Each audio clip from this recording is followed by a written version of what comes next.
Qu'est-ce qui vous a amené à faire du cinéma? Moi, je ne sais pas, c'est-à-dire, mes parents sont comédiens, mon père est comédien, il s'appelle Maurice d'Orléac, et rien ne m'a amené spécialement. Je crois que depuis que je suis toute petite, j'ai rêvé de faire du cinéma et du théâtre. J'ai rêvé d'être comédienne, toujours.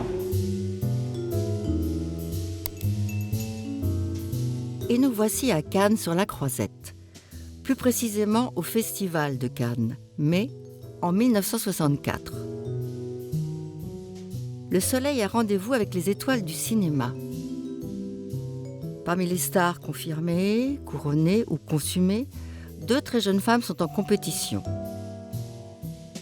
Catherine Deneuve pour Les parapluies de Cherbourg de Jacques Demy et Françoise d'Orléac pour La peau douce de François Truffaut.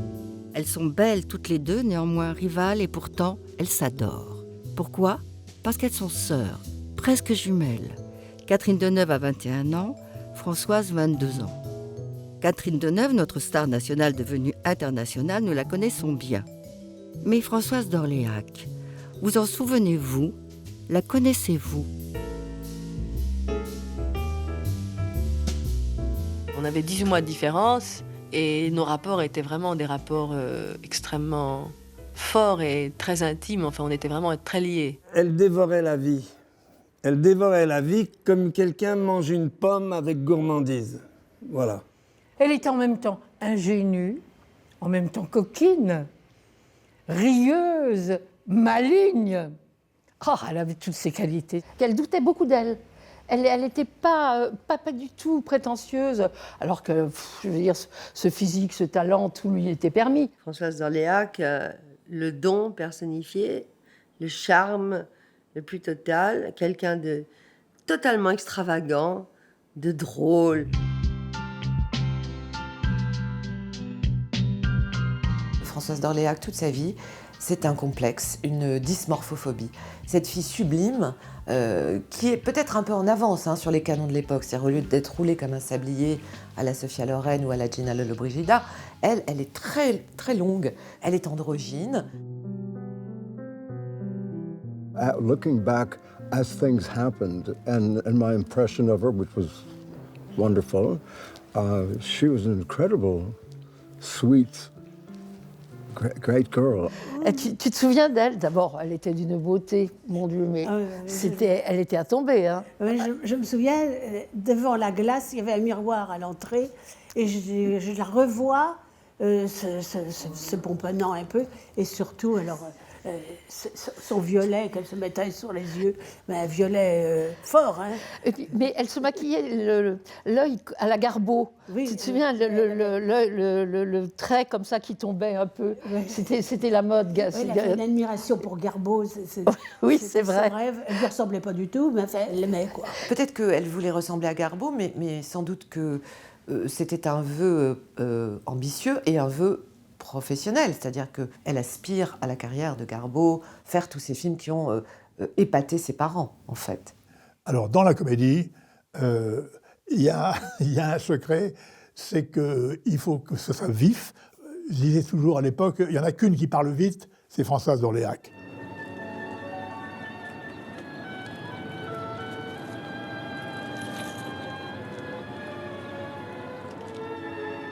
La première de ces héroïnes, la voici, elle s'appelle Françoise d'Orléac. Elle est avec Pascal Robert la seule vedette féminine des Loups dans la Bergerie. Mais elle, on ne peut vraiment pas dire que c'est le hasard qui l'a amenée à faire du cinéma. Eh bien non, en effet. J'ai toujours vécu dans le milieu cinématographique et théâtral parce que mon père est comédien. Il s'appelle Maurice d'Orléac et il joue en ce moment dans Ouragan sur le Ken. Alors, Françoise d'Orléac est issue d'une famille qu'on pourrait qualifier aujourd'hui de bobos, de bourgeois bohèmes. Ils vivent dans un appartement près du Parc des Princes, à Paris dans le 16e. Et c'est une assez joyeuse famille, tout en étant assez disciplinée. Il règne une atmosphère fantaisiste, puisque tout le monde est comédien. Papa et maman d'Orléac sont respectivement acteurs, mais plus spécialement doubleurs. C'est-à-dire que Maurice, le père, double Cary Grant dans les films américains, et la mère double Esther Williams, des femmes comme ça, du star system hollywoodien également. Ses parents avaient un studio de synchro. Ils engageaient aussi beaucoup d'acteurs. Un grand directeur de plateau de doublage, Je crois que c'était pour la MGM. Et il était d'ailleurs assez impressionnant. Moi, j'ai travaillé avec lui.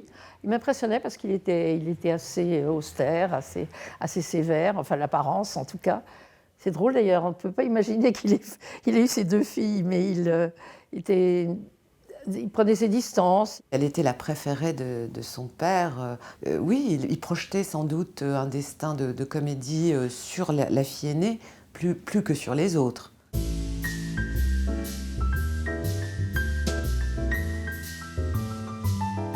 Et chaque fois qu'elle sortait le soir, elle mettait un petit papier, une petite lettre d'amour sous l'oreiller de son papa.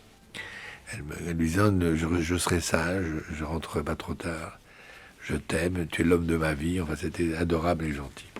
Et chaque fois qu'elle partait de la maison pour la soirée, parce qu'elle ne découchait pas du tout, alors que Catherine, qui était très timide et très réservée, a été la première à prendre sa liberté. Et un jour, je me souviens, on était au bistrot, à côté du conservatoire, et elle me dit on est inquiet à la maison parce que Catherine a disparu depuis 3 semaines, elle est partie, elle avait 15 ans, elle est partie avec Vadim, on n'a aucune nouvelle, et mes parents n'osent pas porter plainte, enfin, et elle savait ce qu'elle faisait, Catherine.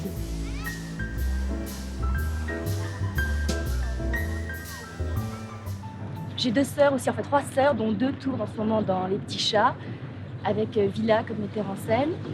Et puis moi, ma grande sœur travaille dans la bijouterie de fantaisie. Voilà, donc ça nous donne 4 fillettes. L'aînée est née d'une précédente liaison avec la mère. Et les 3 autres filles qui naissent très proches les unes des autres sont en revanche les enfants des 2 parents. Catherine et Françoise sont très proches, et bien entendu, baignant dans ce milieu, la terrible Françoise va avoir très envie de faire assez rapidement du cinéma. En somme, on ne peut pas dire que vous avez eu besoin de supplier pour faire du cinéma, enfin du théâtre. Non, pas du tout. C'est le contraire qui aurait paru surprenant. Oui, enfin maman voulait surtout que je travaille. Je crois que c'est ce qui est important et ce que je veux aussi, c'est travailler au départ. Au départ, maman croyait que je voulais simplement faire ça pour m'amuser, pour devenir une petite starlette, simplement faire du cinéma. Mais je veux vraiment devenir une très grande comédienne et travailler. Alors la première fois que j'ai rencontré Françoise d'Orléac, c'était au cours du lundi soir du professeur d'art dramatique René Simon. Et il y avait que lui sur scène, et alors quand ça le prenait, il faisait monter un élève ou 2, et il leur disait « Faites-moi un thème, improvisez une scène ». Alors il y avait Dany Saval, il y avait Samy Frey, Marie-Josée Natte. J'ai connu Françoise d'Orléac au conservatoire. D'ailleurs, on oublie, souvent on ne le dit pas toujours qu'elle a été élève du conservatoire. Elle a une formation classique. Et ce qui est important pour toute sa carrière après. Elle était chez Ledoux, non? Non, chez Robert Manuel. Ah, chez Manuel. Robert Manuel était mon époux. Il était sociétaire de la Comédie Française pendant 30 ans, professeur au Centre de la Rue Blanche et professeur au Conservatoire national d'art dramatique. Et il avait, comme élève, dans sa classe, une jeune fille qui s'appelait Françoise d'Orléac. Et un jour, Simone Berriot, qui était la merveilleuse directrice du Théâtre Antoine, elle appelle Robert et elle lui dit « Je vais monter Gigi, voulez-vous faire la mise en scène ?» Robert, ravi, parce qu'il adorait Gigi, et puis ravi de faire une belle mise en scène dans un beau théâtre où nous sommes aujourd'hui, c'est un bonheur. Mais qui pour jouer Gigi? Alors, Robert, évidemment, qui avait Françoise dans sa classe et qui l'aimait beaucoup et qui lui prédisait une magnifique carrière, l'a présentée à Simone Berriot. Elle a été engagée, elle a eu le rôle, et voilà. Et voilà comment l'histoire commence. Elle avait 18 ans. Elle était très très jolie, c'est vrai, mais elle était timide. Elle avait ses grands yeux qui cherchaient toujours quelque chose. Et moi, j'étais frappé par à la fois sa nervosité, parce qu'elle était angoissée, inquiète. Elle allait répéter Gigi de Colette au Théâtre Antoine. Et cette pièce magnifique de Colette sur l'éducation d'une jeune fille au début du siècle, sur la liberté, l'indépendance et le besoin de vivre sa vie.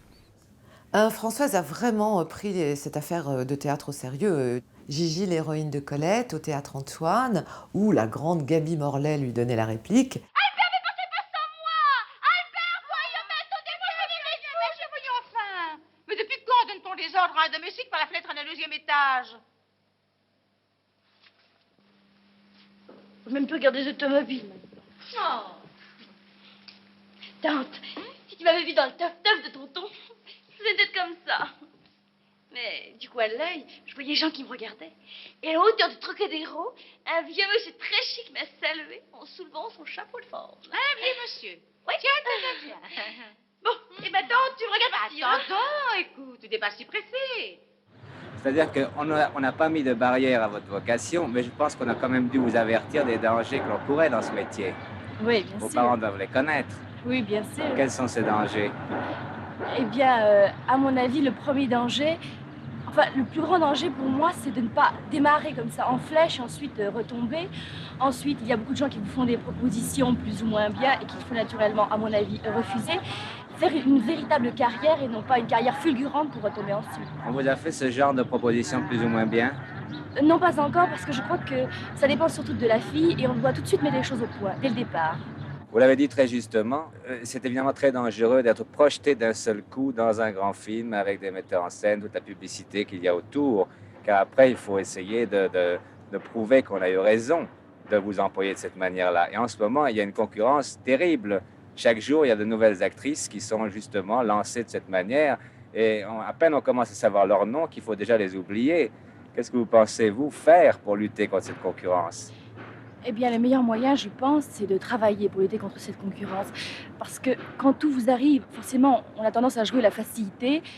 Tout vient, alors pourquoi travailler? Enfin, et alors justement, moi, je voudrais que ça vienne petit à petit pour pouvoir travailler et vraiment devenir une très très grande comédienne. Avoir énormément de talent. Enfin, j'espère avoir du talent. Mais le talent, ça peut s'acquérir aussi, je crois. Ça vous intéresse pas d'être la deuxième ou la troisième? Vous êtes non, la pas première. Du tout. Exactement, Hein? la première. Toutes les actrices jeunes passaient par la caméra de François Chalais déjà. Et tu avais Françoise d'Orléac, pour qui François Chalais l'aimait beaucoup, beaucoup. Il me disait qu'elle était d'une douce, que c'était une fille formidable, simple. Il aimait sa simplicité et sa douceur. C'était une fille très simple surtout, mais ambitieuse. Mais c'est bien aussi d'avoir de l'ambition. Mais je crois que c'est à Françoise, non, Catherine, que vous devez d'avoir fait du cinéma. Oui, c'est exact. Et qu'est-ce qu'elle m'en veut? Comment ça s'est passé? Eh bien, raconte, ma chérie. Eh bien, je devais tourner Les Porte-Claques.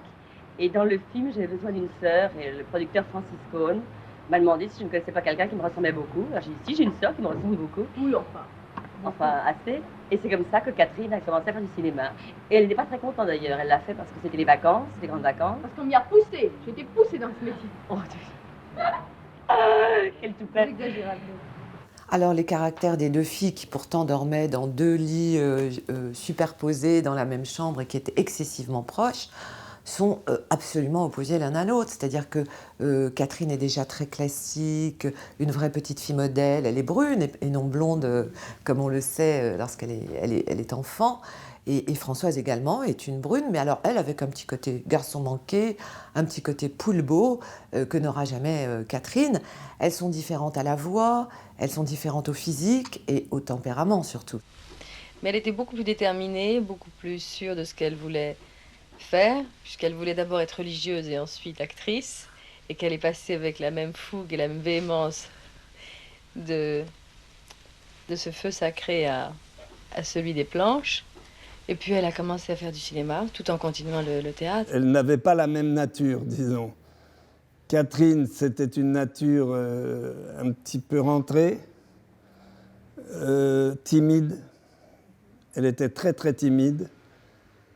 Quant à Françoise, à partir du moment où elle se sentait bien quelque part, alors rien ne l'intimidait. Moi, je me souviens, elle se trouvait moche. Elle me disait, elle m'a dit plusieurs fois, tu verrais ma sœur. Oh, ah oui, elle disait ça? Oui, oui. Elle se trouvait pas moche, mais enfin, elle se trouvait moins belle qu'elle. Et donc, elle était très attentive à son allure. Elle était toujours inquiète de savoir si son œil était bien fait. Elle passait 3 heures pour faire un œil. Elle était toujours en retard. C'était une fille attachante, on l'aimait beaucoup, elle était joyeuse, elle était gentille. Maintenant, à notre époque, quand on dit quelqu'un de gentil, oui, c'est un peu péjoratif. On dit, oh oui, il est gentil ou elle est gentille. Mais pas du tout. La gentillesse, c'est une belle qualité. Je voulais faire des cours pour un jour aller au conservatoire. C'était avec Jacques Charrier. Il m'a dit, écoute, tu vas venir avec moi. Il y a une comédienne remarquable que je connais bien, qui s'appelle Françoise d'Orléac. Elle peut peut-être t'aider ou te donner des conseils. Et nous sommes allés voir Françoise d'Orléac. Elle avait fait le conservatoire, avec Robert Manuel comme professeur. Elle était belle. Elle avait un regard extraordinaire et en même temps, elle était très attentive. Je lui dis, voilà, j'ai envie effectivement de rentrer dans une école pour pouvoir devenir un jour comédien. J'avais cette ambition dans la tête, etc. Elle m'a raconté des tas de choses. C'était formidable. Elle me disait, vous pouvez faire ça, mais il ne faut pas aller là. Vous devriez quand même, etc., etc. Elle était très gentille, hein, très gentille avec ses camarades. C'était une copine. Ouais. Gentille, avenante. Pour l'esquinade, en pastilles de rhodoïde articulée. Vous dansez, mademoiselle?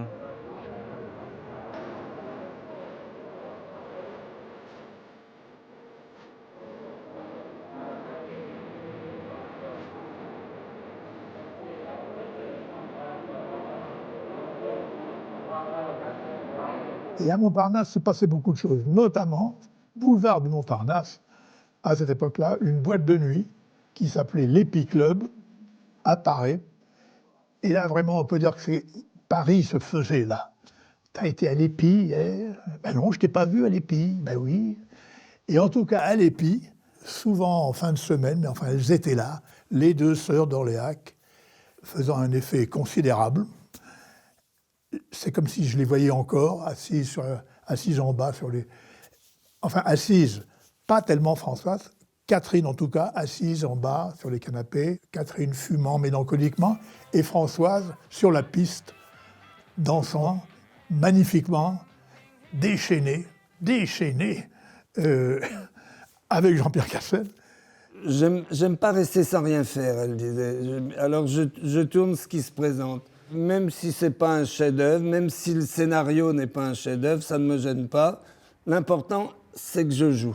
Vous êtes une des jeunes premières très en vue dans le cinéma français en ce moment. Qu'est-ce que vous avez fait avant le film que vous tournez maintenant? Eh bien, j'ai tourné Les Porte-Claques, j'ai tourné La Fille aux yeux d'or, qui vient de sortir, Ce soir ou jamais, qui n'est pas encore sorti, et j'ai joué Gigi il y a un an au théâtre.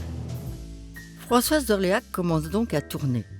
Des comédies légères, filmées par de bons metteurs en scène, dans lesquelles elle donne la réplique à des comédiens chevronnés et populaires. Un film va la faire remarquer, La Gamberge, aux côtés d'Arletty, mais aussi de Jean-Pierre Cassel, son petit copain du conservatoire, devenu son amoureux officiel. Elle recherche, elle, un amour, un prince qui n'existe pas, mais elle est persuadée qu'il y a quelqu'un qui attend quelque part, un prince très très riche et qui l'aime, et qui viendra la retrouver. Le prince charmant. Voilà. Et Exactement. est-ce que vous le trouvez? Et finalement, je le trouve. C'était pas tout à fait ce que je pensais au début, mais je le trouve. Ah bon, c'est pas très gentil pour Jean-Pierre Cassel, qui joue ce rôle d'ailleurs. On pense qu'on trouve. Qu'est-ce que vous en pensez, vous? Ah bah c'est tout à fait ça. Oui, moi je fais le jeune homme amoureux, avec tout ce que ça comporte comme épreuve à surmonter. C'est-à-dire, vous rencontrez, je crois, Françoise d'Orléac, qui s'appelle Françoise dans le film d'ailleurs. Elle s'appelle Françoise, je la rencontre, j'en tombe amoureux instantanément, et puis... C'est dans le scénario? J'essaie dans le scénario, et j'essaie de la voir, et elle est très difficile à attraper. En plus, quand il était jeune, il aimait danser, il allait dans les boîtes de nuit à Saint-Germain-des-Prés, il aimait la vie, il aimait s'amuser, elle aimait aussi danser et s'amuser, donc il s'était trouvé, je crois, d'abord en dansant, et ensuite, pour des raisons mystérieuse qui n'appartient qu'aux amoureux. Oh, puis elle avait ses histoires de cœur. Il y avait Jean-Pierre Cassel qu'elle tournait en bourrique, elle le faisait tourner dans tous les sens. Ah oui, ça... Il faut dire que... C'était rompu tout le temps. Oui, fini, voilà, c'était... C'était toujours fini, terminé, plus jamais. Et puis, comme ça, il revenait gentil, et puis ça repartait. Et puis...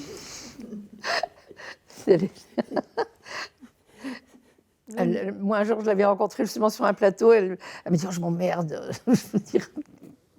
Moi, j'aimais bien Cassel parce que, comme il aimait le jazz, je le voyais à l'époque, le soir, au Club Saint-Germain, rue Saint-Benoît.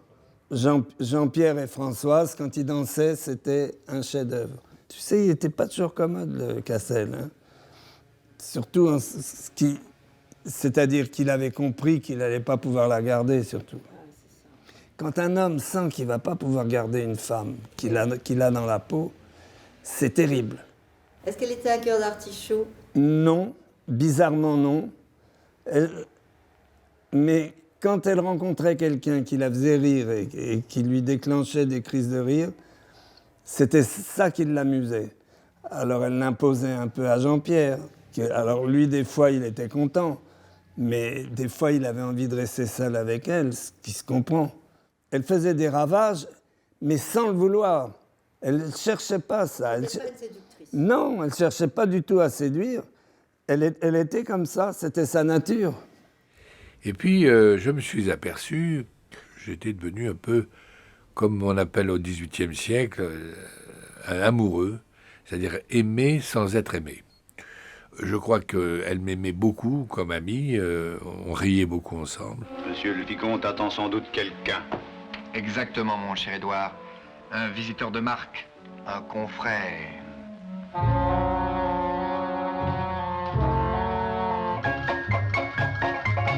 Oui, alors après toute une série de comédies faux-folles avec Jean-Pierre Cassel et les autres acteurs de sa génération, elle est pressentie par Philippe de Broca.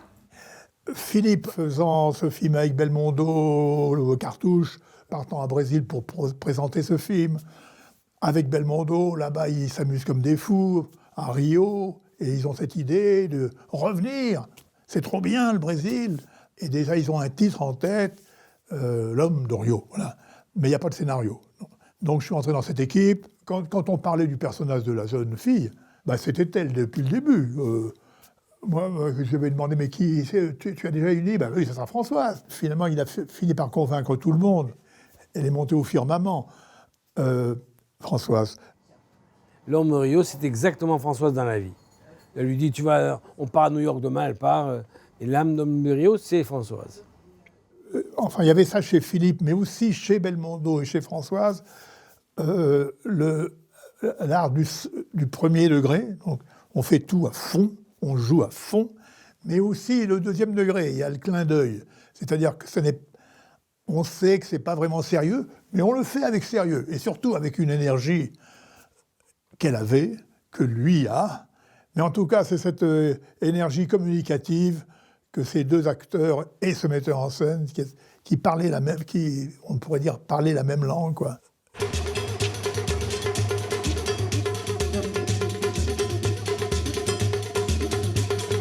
Rio? Rio? Rio? Brésil! Ça ne te dit rien? Le Brésil. Et pourquoi on m'enlèverait pas, moi? Ne faites ce pas. Non. Oui. 13. Oh, voilà des poissons. On est au milieu des merveilles. Et monsieur fait son blasé. T'es complètement folle. C'est madame va faire remarquer, surtout dans la situation. Ah, mais je n'hésite pas, moi. Je plonge.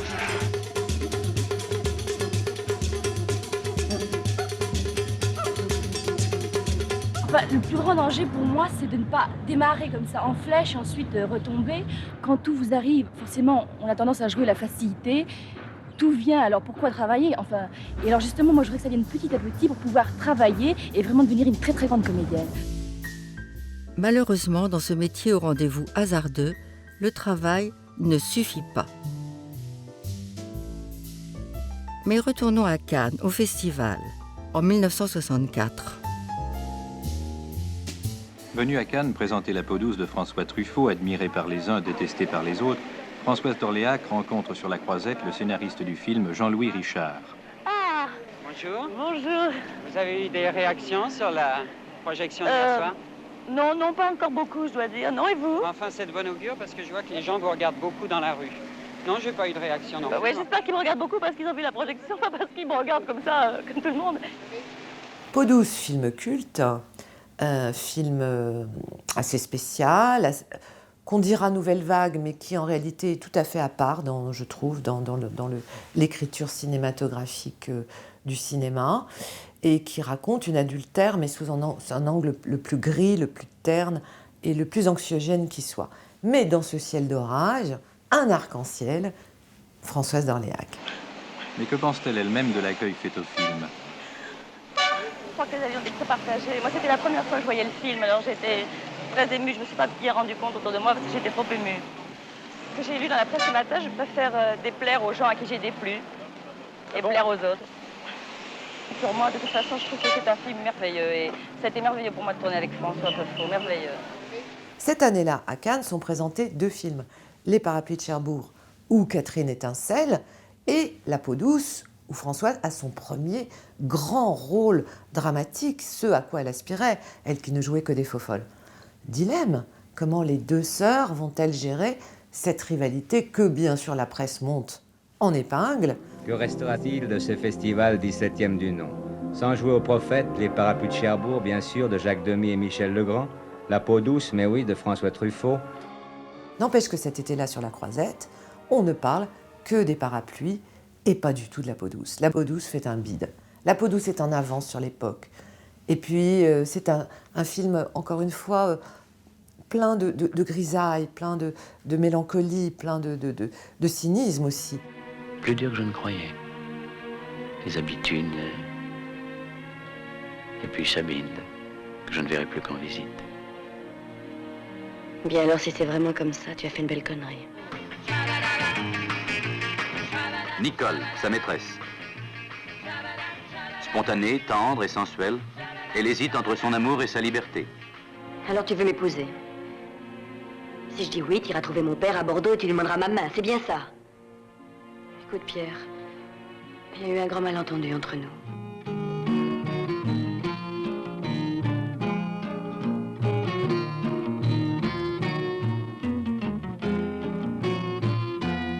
Comme on utilisait beaucoup Françoise pour sa joie de vivre, son rythme, son humour, etc.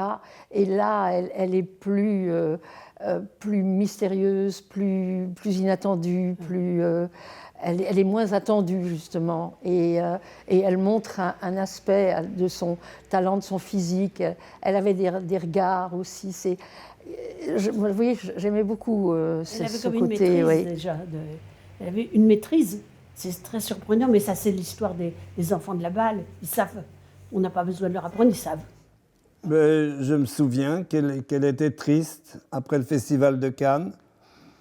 Elle en parlait en disant « Oh, c'est pas normal, moi j'ai mis tout mon cœur pour tourner ce film. » Jean Desailly était quand même formidable aussi. Elle avait pensé, je peux vous le dire, si son partenaire avait été le partenaire qu'il aurait fallu pour ce film-là. En fait, elle aurait aimé Ravalone. J'ai eu la chance de tourner avec elle La chasse à l'homme, le film de Molinaro. Nous sommes partis en Grèce. Nous avons tourné à Athènes et à Rhodes. Et là, si vous voulez, notre amitié a été plus proche. Elle était à ce moment-là, elle avait des soucis sentimentaux avec Jean-Pierre Cassel, parce que je crois qu'elle est tombée amoureuse de François Truffaut. Et enfin, je me rappelle que son cœur était un peu malade. Comme elle était quelqu'un d'honnête et elle n'aimait pas faire du mal, elle n'aimait pas faire du chagrin. Elle était prise, sa conscience, et la torturait. Mais enfin, on a beaucoup ri. Mais je peux vous dire une chose, c'est que nous avons tourné, je crois, 4 semaines à Athènes. Elle n'a pas vu le Parthénon. Elle n'est pas sortie de sa chambre seulement pour travailler. Pour aller là, au travail, elle était pratiquement à l'heure. Mais elle passait sa vie, il n'y avait pas de portable à l'époque, sa vie au téléphone, elle avait des notes de téléphone effrayantes. Elle était couchée avec son téléphone et elle essayait à la fois de construire sa carrière personnelle avec son agent, qui était Gérard Lebovici, et puis de régler ses problèmes sentimentaux. Mesdames, proclamons une évidence de plus en plus aveuglante. L'homme a été créé pour la femme. Mesdames, bonne chasse à l'homme. Elle était tellement pressée, je ne sais pas après quoi elle courait d'ailleurs, parce que... Après le temps peut-être. Elle savait peut-être qu'elle n'irait pas loin. Mais... Elle était pressée. Elle était pressée, oui. Elle devait être insatisfaite aussi. Il y a un peu... On le sentait, ce côté courir comme ça après le temps et être un peu toujours décalée. C'était un courant d'air.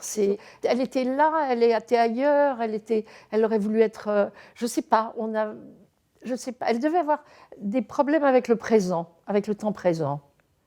Donc elle arrivait à forcer les barrages, elle forçait tous les barrages. En tout cas, on sentait qu'elle était pressée de vivre, pressée de tout connaître. Dans les années 60, de belles carrières commencent devant et derrière la caméra. Un jeune metteur en scène, Jean-Paul Rappeneau, pense à Françoise pour un film. Le film s'appelle La vie de château. Bon, une jeune femme à la campagne qui s'ennuie, on se croirait un peu dans une histoire de la comtesse de Ségur, mais finalement on comprend que c'est pendant la guerre. Oui, mais alors qui va jouer la fille? Il faut que ça aille vite, et donc déjà il faut parler vite. Alors j'appelle Françoise d'Orléac. Et alors finalement, je lui envoie le scénario, elle me téléphone, elle me dit bah oui, mais c'est très bien, oui. Bon, mais alors j'aimerais bien quand même vous voir, parce qu'il faudrait qu'on en parle. Finalement, on prend rendez-vous pour un déjeuner. J'y vais à l'heure prévue, 13h, je crois, 13h30, tu vois. Et voilà, elle n'est pas là. Bon, mais j'attends. Et bien, voilà, elle m'a fait attendre 1 heure. Le grand Claude Sauzet était à une autre table avec un ami. Et de temps en temps, il me faisait des signes. Alors, qu'est-ce que tu fais? J'attends. Claude Sauzet me dit, viens. Alors, tu vas pas... Alors, finalement, je dis, bon, elle ne viendra pas. Alors, je vais m'asseoir à leur table. Et puis, au moment où on commence à parler avec Claude, voilà qu'elle arrive, 1 heure après. Je ne sais même pas si elle s'est assise. Enfin, je la vois toujours debout devant la table. C'est moi qui me suis levé. Je lui dis, mais asseyez-vous. Non, mais je ne peux pas. Mais enfin, je voulais vous dire, oui, ça m'a beaucoup plu. Elle est restée, je ne sais pas, 4 minutes. Vous êtes toujours d'accord? Je suis arrivé à dire ça, peut-être, quand même. Oui. Mais je voulais simplement dire une chose. Ah oui, c'est ça. Avant de partir, elle revient un instant, puis elle dit, je voulais vous dire une chose. Le personnage. Oui, justement, en effet. Eh bien, moi, je la vois pieds nus. Ben oui, pieds nus, peut-être, oui. Mais pourquoi? Parce que c'est un personnage très libre, dans la nature, c'est comme un oiseau, vous voyez. Oui, un oiseau, très bien, oui, mais donc pieds nus, moi, ça donnerait une liberté au personnage. Bon, alors, on se rappelle, oui, et elle s'en va. En vérité, moi, elle ne me connaissait pas, je n'avais pas fait de film. La même année, à la même époque, Roman Polanski lui a proposé de faire Cul de sac. J'appelle Françoise, et je lui dis, écoutez, je vous regretterai vraiment, je vous regrette encore. Oui, enfin, on se retrouvera, oui, peut-être, oui. Mais enfin, en tout cas, je vais prendre votre sœur. Ah bon? Alors, et elle me dit, si c'est ma sœur, ça va. Oui, ça, je n'ai pas oublié cette phrase. Si c'est ma sœur, ça va. Félix B. No. We borrowed it.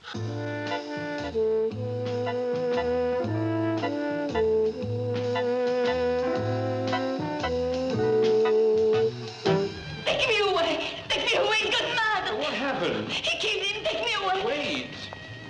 Where do you want to go? To the police, home, anywhere! Il se trouve qu'elle a un atout, Françoise d'Orléac, c'est qu'elle parle anglais, ce que peu d'actrices ont comme atout. Et la voilà pressentie par un tout jeune type complètement foutraque qui nous vient de l'Est et qui s'appelle Polanski, Roman Polanski. Et il a envie de faire tourner Françoise d'Orléac dans un scénario invraisemblable qui s'appelle Cul-de-sac. Dans un huis clos, dans une maison, avec des gens un peu louches, où l'intrigue se réduit à peu près à 3 fois rien. Mais elle crève l'écran. Hier après-midi, dans un cinéma du quartier latin, projection réservée aux étudiants. Projection d'un film étrange et fascinant, Cul-de-sac de Roman Polanski. Ce jeune metteur en scène d'origine polonaise qui travaille en Angleterre avait déjà fait parler de lui avec Répulsion, dont la vedette était Catherine Deneuve. Pour Cul-de-sac, il a choisi sa sœur, Françoise d'Orléac, à qui François Gay a demandé si Polanski ne voulait pour vedette que les sœurs d'Orléac. J'aimerais beaucoup qu'il ait une prédilection pour les sœurs d'Orléac, parce que comme ça, il continuerait à tourner avec elles, et comme c'est un merveilleux metteur en scène. C'est un très grand metteur en scène, je crois.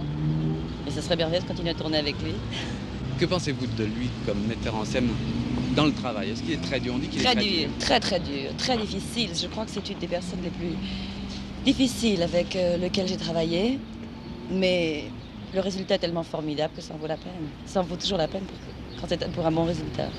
Dans Cul-de-sac, j'ai trouvé formidable. Mais moi, j'étais un inconditionnel. Est-ce que vous avez des projets en dehors de Polanski? Oui, oui. Peut-être faire un film en Angleterre, mais c'est tout ce que je peux dire pour l'instant. Comment se fait-il que des vedettes comme vous, des comédiennes comme vous, émigrent un petit peu la France pour l'Angleterre?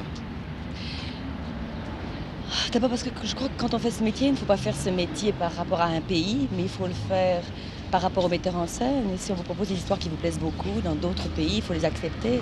Parce que justement, le cinéma est quelque chose, un art international, et qu'il faut tâcher d'être international, c'est très important. Elle parle si bien anglais, elle va tourner dans une série de super productions internationales, avec de grandes stars, avec Omar Sharif, avec David Niven. Elle va tourner avec les plus grands. Et ça, c'est aussi une caractéristique d'une jeune femme dont la carrière s'envole à l'international. Je suis la femme de Gengis Khan, c'est-à-dire Borteil. Borteil a 18 ans et elle se termine, elle en a 35. Et ça relate toute la vie de Gengis Khan depuis son adolescence jusqu'au moment où il mourra. Et vous êtes l'une des rares femmes de ce film. Oui, il y en a deux. Il y en a deux, mais vous êtes très courtisée, je crois. Oui, en effet, je suis courtisée par deux hommes comme Omar Sharif et Stephen Boyd, et je veux dire que c'est merveilleux. Et finalement, vous partez avec lequel? Oh, c'est-à-dire qu'ils partent sans moi parce qu'ils sont tués tous les deux. Ah bon, alors vous restez toute seule? Je reste seule, oui.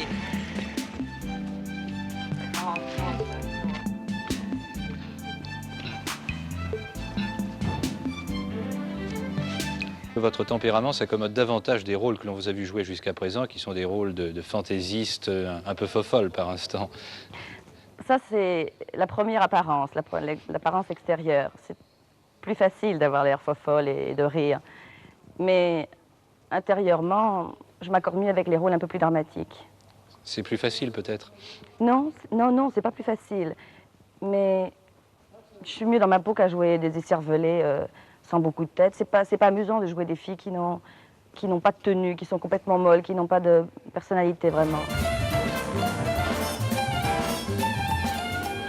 So, when you were on the set with Françoise, how did you get along working with her? Everybody, it was easy to get along with Françoise. She was adorable, beautiful, professional, and just so nice, so sweet. She wouldn't cause any trouble for anybody. Looking back as things happened, and my impression of her, which was wonderful, she was an incredible, sweet, great girl, and different things. One of the things that I remember is how wonderful Catherine and Françoise were with each other. They really loved each other. There was no competition. They were just both working. It could have been a kind of competition, but it wasn't. And, Catherine, Françoise, Gene Kelly, Grover Dale, and myself, we stayed at a very, very big home, I'll say, instead of a hotel, in Foura, which was about a 15 or 20-minute drive to Rochefort. Ce film, François, c'est une étape importante dans votre carrière. Oui, très, très importante. Très, très importante, d'abord parce que de toute façon, tous les films qu'on fait sont des choses importantes. En plus, parce que j'avais depuis très longtemps envie de faire une comédie musicale. Et en plus, parce que je sais que tout le monde attendait qu'on tourne un film avec Catherine pour dire laquelle on préfère. Et je pense que ce sera, et j'espère en tout cas que ce sera difficile aux gens de dire laquelle on préfère, parce que je crois que justement, on ne rivalise pas du tout l'une avec l'autre, mais on se complète. En plus de tourner ensemble, ça fait que moi, je me suis stabilisée dans certaines choses et j'arrive à être plus calme. Et par contre, Catherine, qui est toujours un peu trop calme, un peu trop posée pour faire les choses, ça lui donnait de la vie. Parce que quand on est toutes les deux ensemble, finalement, on est beaucoup plus folles. C'est curieux, les deux sœurs, l'une qui était très ambitieuse et l'autre qui était moins. Et elles ont été réunies quand même toutes les deux dans Les Demoiselles de Rochefort, avec Georges Chakiris et Jacques Perrin. Ce sont comme deux sœurs jumelles. Demi va inventer le mythe des jumelles de Rochefort, mais elles sont vraiment quasiment jumelles tout en étant radicalement opposées. J'ai rencontré l'homme de ma vie. Je tremble.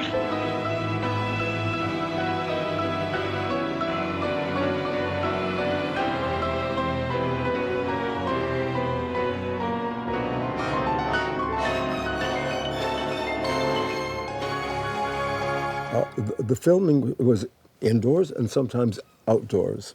Outdoors absolutely depended on the weather. If the weather was not good, the production wanted him to go indoors. So he moved indoors. And then if the weather suddenly got good, they asked him to move outdoors. And he got annoyed having to go in and out. And so it was difficult for him.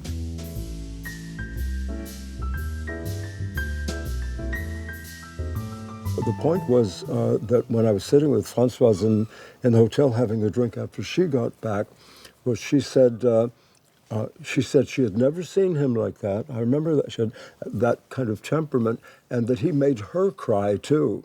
So I think that's testament to the pressure he was under, and being sort of temperamental himself. Et puis nous sommes allés pour une France Film avec Catherine et Françoise présenter des films français à Rio. Je me souviens, Catherine et Françoise, mais surtout Françoise, avaient des montagnes de valises, de malles, je sais pas, 10, 12 malles ou valises. Bon, on arrive à Rio et on avait beaucoup ri, on s'était beaucoup amusé, puis on était excités d'aller au Brésil. Et là, le lendemain matin, je dis à Catherine et à Françoise, on va aller faire un petit tour, bien sûr sur la plage, mais on va aller un petit peu voir la ville. Elle nous dit, mon Dieu, c'est une horreur, j'ai emporté que des robes du soir. Elle n'avait rien pris pour mettre dans la journée. Alors on était, avec Catherine, lui acheter une petite robe pour qu'elle puisse sortir l'après-midi. C'est pour vous dire le personnage que c'était. Mais elle était jamais seule, parce que c'était la reine des abeilles, oui. J'ai jamais ri avec quelqu'un comme j'ai pu rire avec elle.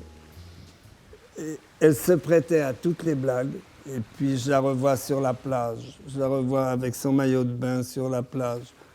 Parce que le soleil l'a brûlé un peu, ça lui faisait des taches rouges.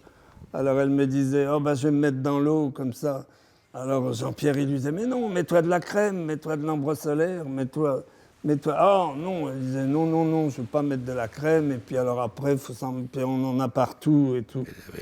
Elle aimait le soleil, alors qu'elle mettait des chapeaux, elle se mettait à l'ombre, parce qu'elle avait des petites taches de rousseur, pour pas que les taches de rousseur apparaissent. Enfin, elle était tellement comme ça coquette. Non. La chaleur lui plaisait, mais pas le soleil. Enfin bon, elle était blanche, pâle. Bon.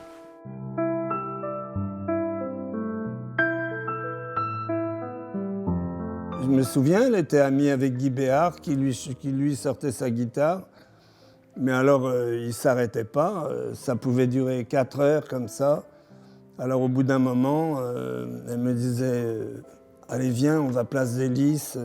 On va aller voir tous les clowns jouer aux boules. » Alors, les clowns, c'était Eddie Barclay, c'était Salvador, c'était des gens comme ça. Alors, elle arrivait place des Lys. Et alors, je me souviens qu'elle s'entendait bien avec Françoise Sagan. Mais elle aimait beaucoup d'Orléac. Elles aimaient beaucoup se parler.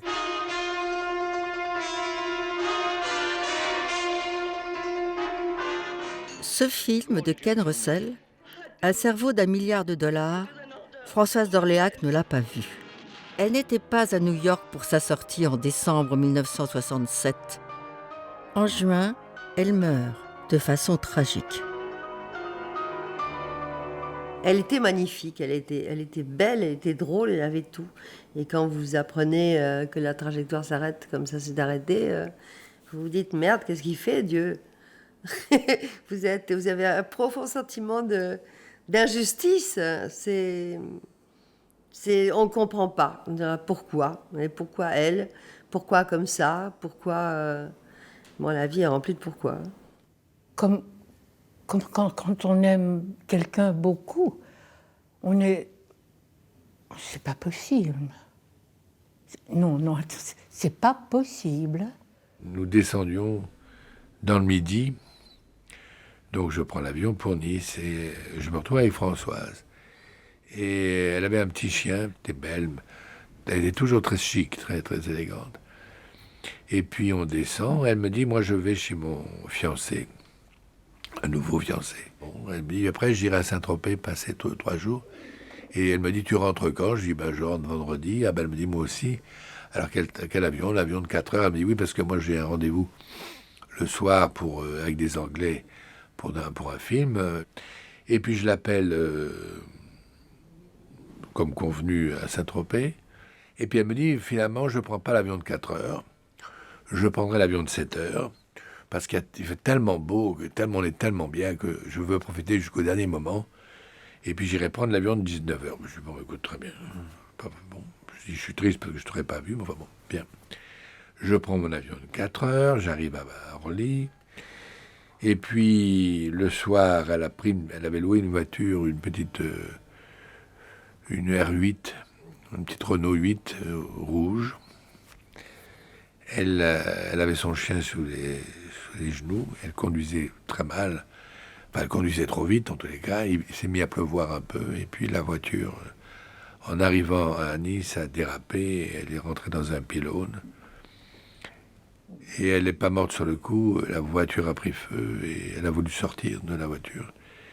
Et elle a été prisonnière de la voiture, et elle est morte brûlée, comme ça, asphyxiée, brûlée.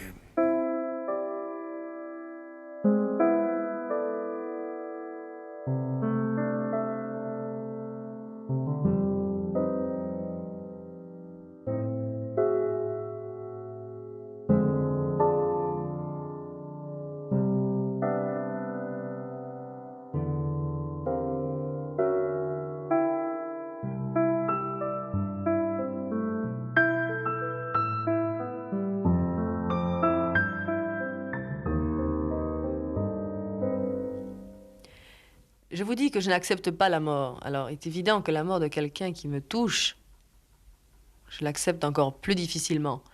Je ne l'ai pas accepté, je ne l'accepterai jamais. Et ça, je crois que ce sont des choses qui vous modifient beaucoup dans la vie. Vous savez, j'étais extrêmement proche d'elle. On avait 18 mois de différence. Et nos rapports étaient vraiment des rapports extrêmement forts et très intimes. Enfin, on était vraiment très liés. Et puis, de toute façon, ça n'a pas de mots, je veux dire. C'est très cruel, c'est très dur. Catherine Deneuve est absolument effondrée, la famille également. Quant à Truffaut, ce jour-là, il tourne. La Mariette est en noir, avec Jeanne Moreau. Et il est tellement pris à la gorge qu'il demande une minute de silence sur le tournage de La Mariée. Il est totalement bouleversée. Françoise d'Orléac était intelligente, gracieuse, romantique, avec une très grande féminité et aussi une très grande force morale. Je crois que le problème de toutes les jeunes actrices, ce sera la difficulté du passage de la jeune fille à la femme.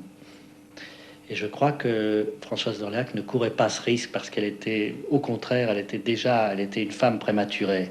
En tout cas, la vie des gens qui ont tourné avec elle, ils pensent tous qu'elle serait devenue extrêmement importante dans ce métier, dans son art. C'est un magnifique papillon. On dit dans la vie, les cimetières sont pleins de gens qui se croyaient irremplaçables.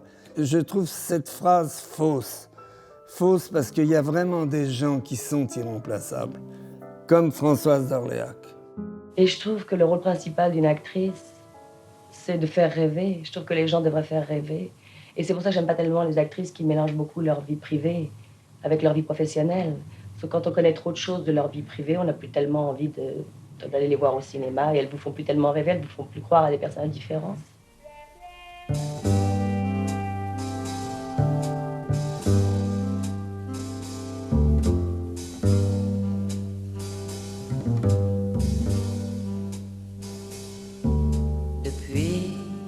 Que tu t'es fait la malle, Mario, pour tout te dire j'ai mal, Mario, j'ai mal. Autant suspends ton vol, tout me semble